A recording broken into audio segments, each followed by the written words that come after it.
ഇന്ന് നമ്മളിൽ പലരും സപ്ലിമെൻറ്റ്സ് എടുക്കുന്നവരാണ്. അതിൽ തന്നെ വൈറ്റമിൻ ഡി എന്ന് പറയുന്നത് അധികം എല്ലാവരും കേട്ട ഒന്നാണ്, അധികം ഉപയോഗിക്കുന്നതുമാണ്.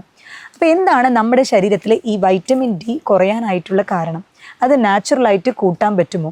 എന്തുകൊണ്ടാണ് ഈ വൈറ്റമിൻ ഡി നാച്ചുറലായിട്ട് കൂടാത്തത്? സപ്ലിമെൻ്റ് എടുക്കേണ്ട ആവശ്യം വരുന്നത് എന്തുകൊണ്ടാണ്? ഇത് കൂടുതലായിട്ട് കഴിച്ചു കഴിഞ്ഞാൽ വൈറ്റമിൻ ഡിയുടെ അളവ് കൂടിക്കഴിഞ്ഞാൽ ശരീരത്തിന് എന്തെങ്കിലും ദോഷമുണ്ടാകുമോ എന്നതിനെക്കുറിച്ച് ആണ് ഇന്നത്തെ എൻ്റെ ടോക്ക്. ഇത് ഡോക്ടർ ജുമാന ഹസീനേജി, doctor Jumana's homeo care, Vadakkanchery, Palakkad.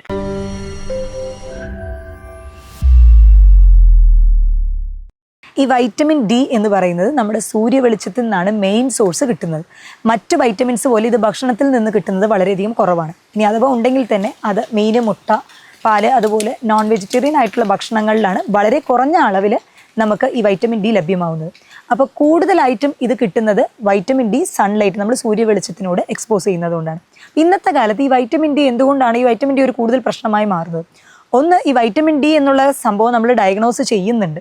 ഒട്ടുമിക്ക ഡോക്ടറുകളും അതിന് കാരണം എന്താണെന്നുള്ളത് വൈറ്റമിൻ ഡി ഒരു ഡയഗ്നോസിസ് ഫാക്ടറായിട്ട് നമ്മളത് ടെസ്റ്റ് ചെയ്യാനായിട്ട് കൊടുക്കുന്നത് കൊണ്ട് തന്നെ ഇത് കൂടുതലായിട്ട് അറിയപ്പെടുന്നു.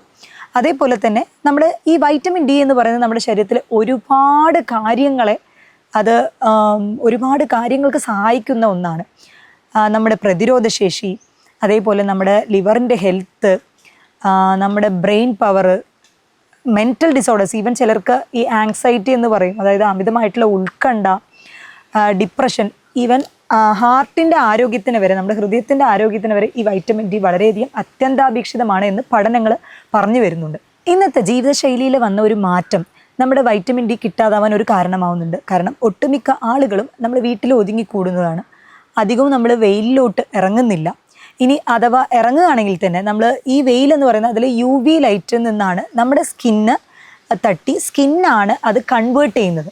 നമ്മളിൽ പലരും പുറത്തു പോകുമ്പോൾ സൺസ്ക്രീൻ ഉപയോഗിക്കാറുണ്ട്. ഇത് ഓട്ടോമാറ്റിക്കലി സൂര്യ വെളിച്ചത്തിൽ നിന്ന് വരുന്ന ആ ഒരു UV റേസിനെ അത് തടയുകയാണ് ചെയ്യുന്നത്. അപ്പോൾ നമ്മുടെ ശരീരത്തിലോട്ട് UV റേസ് എത്താത്തിടത്തോളം കാലം ഡെഫിനറ്റായിട്ടും ഇത് കൺവേർട്ട് ആവില്ല. വൈറ്റമിൻ ഡിയുടെ ആ ഒരു അബ്സോർപ്ഷൻ ഫോം ഉണ്ട്, കോളികാൽസിഫറോൾ എന്ന് പറയുന്ന ആ ഒരു അബ്സോർപ്ഷൻ ഫോമിൽ വലിച്ചെടുക്കാൻ പറ്റുന്ന രൂപത്തിലായി മാറുകയില്ല. അതേപോലെ അമിതമായിട്ടുള്ള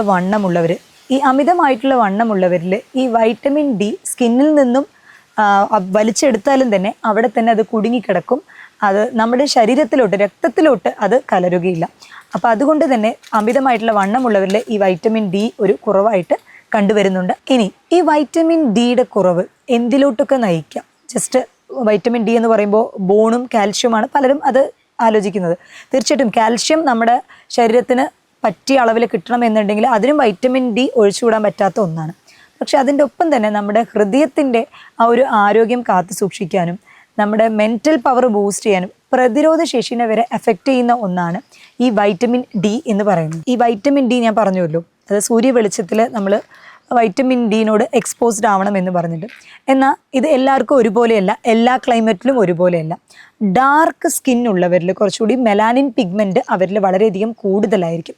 അപ്പോൾ അവർക്ക് ഈ ഒരു റേഡിയേഷൻ പെട്ടെന്ന് അബ്സോർബ് ചെയ്യാൻ നല്ല പാടായിരിക്കും. അപ്പോൾ അവർ കുറേ നേരം വെയിലിൽ നിൽക്കേണ്ടി വരും. അപ്പോൾ സാധാരണഗതിയിൽ ഒരു ഫെയർ ആയിട്ടുള്ള സ്കിന്നുള്ളവർ, കുറച്ച് ലൈറ്റ് സ്കിന്നുള്ളവർ ഒരു 15 മിനിറ്റാണ് നിൽക്കേണ്ട ആവശ്യമെന്നുണ്ടെങ്കിൽ ഇവർ അതിൻ്റെ ഒരു ഡബിള്, ഒരു അരമണിക്കൂറോ 3/4 മണിക്കൂറോ നേരം നിന്നാൽ മാത്രമേ ശരീരത്തിന് ആവശ്യമായിട്ടുള്ള വൈറ്റമിൻ ഡി സോഴ്സ് അവരുടെ ദേഹത്ത് എത്തുകയുള്ളൂ. അതേപോലെ തന്നെ ക്ലൈമറ്റ് വളരെയധികം ഇമ്പോർട്ടൻ്റ് ആണ്. നമ്മൾ വെയിലുള്ള ടൈമാണ് എന്നുണ്ടെങ്കിൽ പറയാറ് ഒരു 10 മണി മുതൽ 12 മണി ആ ഒരു ടൈമിനുള്ളിൽ 15-20 മിനിറ്റ് നേരം വെയിൽ കൊണ്ടാൽ തന്നെ ധാരാളം മതിയാവുമെന്ന് പറയാറുണ്ട്.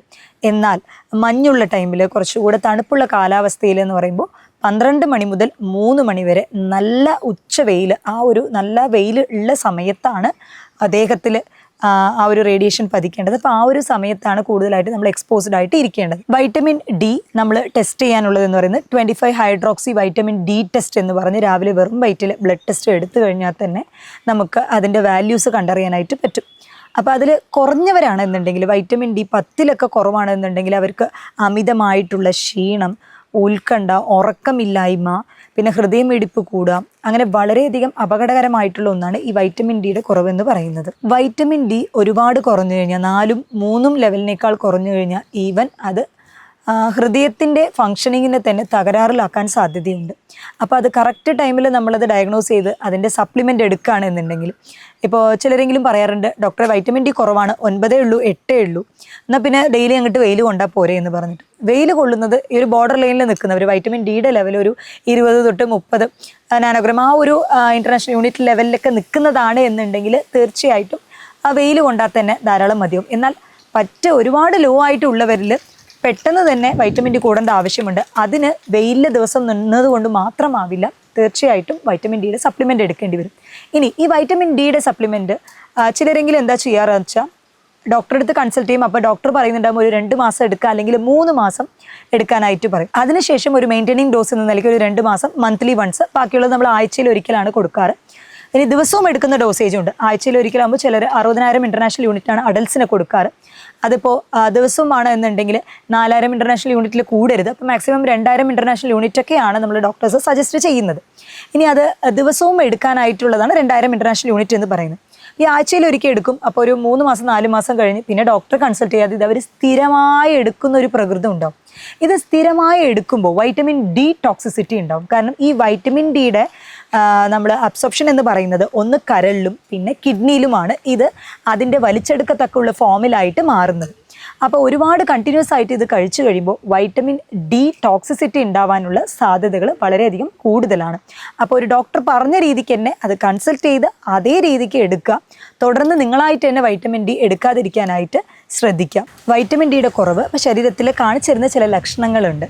അതായത് ഉറക്കക്കുറവ്, അതേപോലെ അമിതമായിട്ടുള്ള ക്ഷീണം അനുഭവപ്പെടാം, തലവേദന അനുഭവപ്പെടാം, സ്കിന്നൊക്കെ ഭയങ്കര ഡ്രൈ ആയിട്ട് വലിഞ്ഞു മുറുകുന്നത് പോലെ, അതേപോലെ കാൽഷ്യം കുറവ് ഇതിനോടനുബന്ധിച്ച് വരാറുണ്ട്. അപ്പോൾ ചിലർക്കെങ്കിലും ഭയങ്കര ജോയിൻറ്റ് പെയിൻസും കൂടെ അനുഭവപ്പെടാറുണ്ട്.